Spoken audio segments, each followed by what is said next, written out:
Welcome to the Real Estate Show with Pat Lopez, where we talk everything real estate. Today, my guest is Ed Rogers from Honest Real Estate. Ed, welcome to the show. Pat, thanks for having me again. It's always greatly appreciated. There you go. Okay, so we start off the show by telling your story a little bit. So we're going to get into this the lawsuit and some of the changes. So what I want to talk about is the feeling of what's going on with your agents. So how many offices do you have? How many agents? Just so people understand, how many people you're dealing with. We currently have two locations, fully operational locations in Parkwood and Bridesburg section of Philadelphia. And we're about 110, 115 agents at this time. Okay, so there you go. So you're dealing with 110 agents asking you all sorts of questions. Now, I know there's a bunch of like webinars coming out. There's new forms, all that kind of thing. So I don't really want to get too much into the forms because I think the forms are pretty straightforward and they're pretty similar. Yeah. There's not that many changes.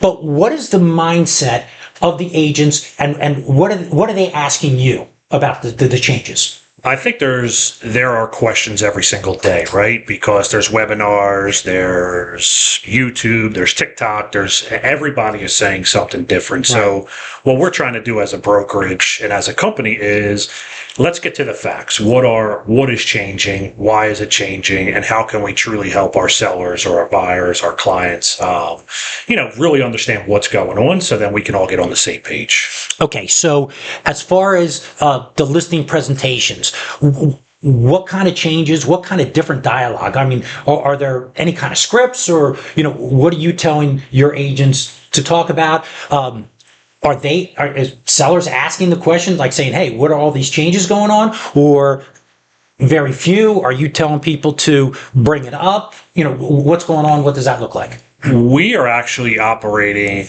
I don't want to say business as usual, but we don't want to overwhelm the sellers at this point because there are a lot of things out there.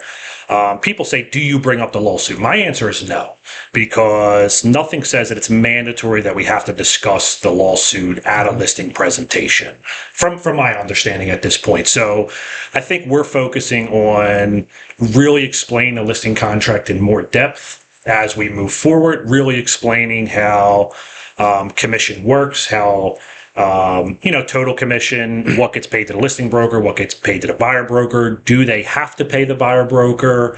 So we're just kind of having more in-depth conversations, try to educate the client directly without overwhelming them. People say, why aren't you bringing up the NAR settlement lawsuit with your sellers? And I say, at this point, I've been licensed 18 years. If I sat with you and talked to you about every lawsuit that occurred over an 18-year period, we would never put the home up for sale. Right. So if the question comes up, yes, we explain it, but we're there to help the seller sell their home, and we're there to, essentially make that happen for them. Okay. So if a seller does bring it up, what are you saying or what are you telling your agents to say? I think it's based on the conversation, right? So we're trying to explain that buyer agents, buyer brokerages, they're also having their buyers sign buyer agency contracts, which are now mandatory based on the lawsuit. So what we're explaining is, hey, in that buyer agency contract, the buyer broker is negotiating with the buyer saying, if a listing broker does not pay a commission, then you would be obligated to pay a commission based on what we negotiate. Okay. Which I think kind of eliminates that. And most of the sellers or most of the conversations we have is, especially based on our marketplace, we're dealing with first-time home buyers, we're dealing with middle class, lower class, people need grants, they need loans, so the buyers truly don't have the funds to pay their buyer broker. And I think sellers of real estate understand that, so they know that it's probably more beneficial for them to pay. Right. So now, my understanding, and I always say this, I've sold 0 properties. I'm not a realtor. But just in, from an outside point of view, knowing a little bit more than maybe the average person, I look at it as, hey, a buyer may ask you seller to pay the commission, right? So at that point, we will negotiate how much you want to pay. It could be $0, it could be 2%, it could be 3%, but ultimately it all comes down to the offer. Correct. Right? So, and for a seller, 99% of the time, they want to net out the most money. Correct. And close on time. Correct. I mean, there could be, hey, I want this to go to a good family, or the neighbor down the street wants to buy. I mean, there are anomalies. I mean, that doesn't happen all day long. So for me, in my understanding, if I'm talking to a seller, I would say, hey, when offers come in, buyer's going to ask you to pay the commission. Let's break down the numbers. It's just numbers. Correct. Right? So I don't really see a difference there. Well, so prior to this, and as of right now, the multiple listing service has the commission in there that will be paid from a seller to a buyer brokerage, right? We know that that's going to disappear.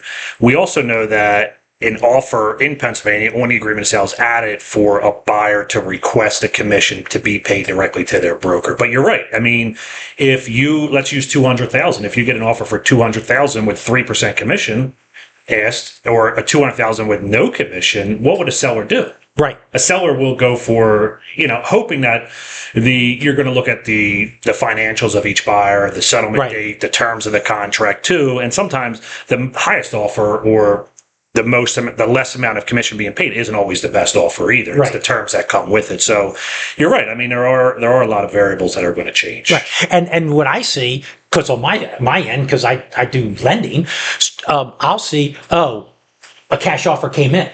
We accepted the cash offer. Yeah. Well, guess what?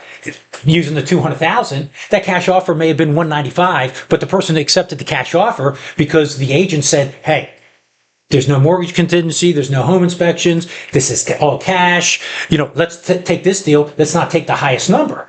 So ultimately, it's just a negotiation. Correct. Right? Which is the way it was always supposed to be. Right. Right? I mean, everything was always supposed to be negotiated. Nothing is, this is what it is and that's it. Right. No, without question. And I think that's where some people lost sight of it. Correct. Because you as a listing agent are negotiating for the buyer side, which for me, why would a listing agent negotiate for me? They don't know what my worth is. So if I believe my worth is 3%, 3.5%, 2%, then let me negotiate my own. Yeah. And on the contract, what you mentioned now, that contract has a spot. Just like the seller assist or seller concession, you have a spot for the commission. So when you put the offer in, boom, you plop in the money, that you want to get paid. Well, the buyer puts that in. Don't think the buyer's broker puts that in. The buyer puts that in, like. Right. Well, on an agreement of sale, you're filling out an agreement of sale, yeah. and that conversation's being had. Yeah. Because you're signing a buyer's agency contract. Yeah. Right. And so that's what's agreed. So you're filling that out. I mean, ultimately, the buyer's not filling out the whole agreement of sale. Correct. You as an agent is doing it, but you're having that conversation, and they're signing off on it. Yeah. And for the record, I mean, I think buyers brokerage should always have negotiated for themselves. But like you said, people lost sight and they relied on the listing broker to take care of that. And that's where I think our issues came in. Right, without question. And now with DOJ, Michael Ketchmark, who is the attorney who did the lawsuit, they're really talking about workarounds, because now there are sites where they have, you can post a property saying, hey, we're going to give commission and all that kind of stuff. So that, that water gets a little murky, in my opinion. So, I mean, I don't even know why you would actually need that, because you could call the agent up, and if I'm a listing agent, the first thing I'm saying is, hey, if the offer's good, of course, we'll pay a commission. Correct. Right? I mean, it's, I don't know. So on a webinar yesterday with PAR, Pennsylvania Association of Realtors, they said you cannot put commission on any website that's integrated through the multiple listing service. So if there's websites out there, you're not going to have listings on there, because that goes against the settlement, is how I took the webinar yesterday. But you can put it on your own website. Correct. Because you have 100 plus agents, all your listings, you could put whatever you want on there. Correct. Which, once again, could be a slippery slope. You may be opening yourself up for a lawsuit. You just don't know. Which I don't think we're going to do as a brokerage, because we have honestrealestate.com, which from my understanding, we could put it on there, but we have another internal website that we use. It's kind of like a platform internally that we're probably going to create some type of Google spreadsheet of 123 Main Street will pay 3% brokerage commission. So, if you call our office or you call another agent, anybody can access it and see what's being paid. You can't get a hold of the listing. But even going with that, you use the example of 200,000. So let's say there's a home for 200,000. If I put an offer in for 190, they're not going to accept the offer potentially, even though they agree to pay 3%, because when they do the math, they're going to say, I can't sell for 190, but hey, if you give me an offer at 190 with no compensation to the buyer's agent, they may take it. Correct. Right? So there's still no guarantee, even if you post that we're going to pay it, it's only if both parties agree to the number. So ultimately it comes back down to the number, right? Yeah. Yeah, I mean, if a buyer puts 0% compensation being paid on the agreement of sale, then why would the seller pay it? Right. Right? I would think, yeah. I mean, if I'm a seller, I'm not going to pay it if I don't have to. Right, exactly. It's in the contract. Right. Okay. So I think on the sell side, I don't think there's that much change on the seller. It's just conversations up front like you've always had. Correct. Right. Now for the buyers, that's where it can get a little tricky, and not tricky in a sense that that you can't talk about it and you can't say, hey, I'm going to ask the seller to pay my commission, but having that conversation. So what are the buyer agents saying to you? Are they a little bit nervous about having these conversations? I love the mandatory changes on the buyer side because I'm a firm believer that every agent should be sitting with their buyer to discuss the process prior to touring homes, which we know doesn't happen. People's lives are busy. Right. So the fact that it's mandatory now to sign a buyer agency agreement, it's mandatory that you do that before you show a home. I think it will help the buyer, especially the first-time buyers, truly understand the process. So if you explain the buyer agency agreement correctly, I don't think you're going to have pushback, because you're going to say, hey, my minimum, you're going to negotiate your fee, right? Say 3%. And you're going to say, like you mentioned, in the agreement of sale gives us the option to request that, or you to request that from the seller to pay me. So if they don't pay, then we have the different conversation of how do we get paid at time of settlement from your end, because that's what we negotiate. Right. But I think it helps buyers and makes it mandatory for agents to truly educate their clients on the process. And I think once you start with the buyer agency agreement, it helps the buyer all the way through the transaction. Right. And I would think because it's so clear on the contract. Correct. If I'm a buyer's agent, I'm bringing the buyer's agent contract and the agreement of sale and say, hey, this is how it works. I have 3%, 2.5%, 2%, whatever it is here, and see this line right here? That's where I'm asking the seller to pay me this. Correct. And then if the seller doesn't want to pay or pay less of it, then we're going to have that conversation what we're going to do with the difference in the money, right? I think prior to this lawsuit, these changes, there was gray area. I think it's becoming more very black and white. It's more understandable for people. I think it helps everyone just truly understand everything a lot. I don't think there is any gray area. There still will be, but I just don't think there is as much as it once Right. was. Okay. So, is there anything else like your buyer's agents, are they talking about, nervous about, or do they feel pretty good? We internally have been having conversations and meetings internally on creating better buyer presentations, right? Everyone has listing presentations. We've talked about this before. Everyone goes onto a listing appointment prepared to explain how they're going to sell a home. Most agents don't have a buyer presentation on how we're going to help you successfully buy a home. Right. Why we are working for this fee or this commission. So we've noticed our agents are truly stepping up. They're creating new systems and processes, which will ultimately, I believe, help them become better agents and become better transactions going forward. Right. And I will throw this information out. 1000 Watt, which is a real estate publication, did a giant survey. And the number one thing that buyers wanted from their agents was not to make a mistake. Mm-hmm. Don't allow me to buy like a money pit, those kind of things. It wasn't finding a house, because people believe they can find their own house, which it's not entirely 100% true, because there could be pocket listings. There could be, something coming up that an agent would have an inside track on. But the number one thing, people think with Zillow, Realtor.com, all these other, sites, they believe they can find their own house. Yes. So the value, if you're going in here on value saying, hey, I'm going to find you a house, that's not where the buyers are at. Yeah. The buyers are at, hey, I need to negotiate. I'm not feeling comfortable with negotiation. What are the timelines?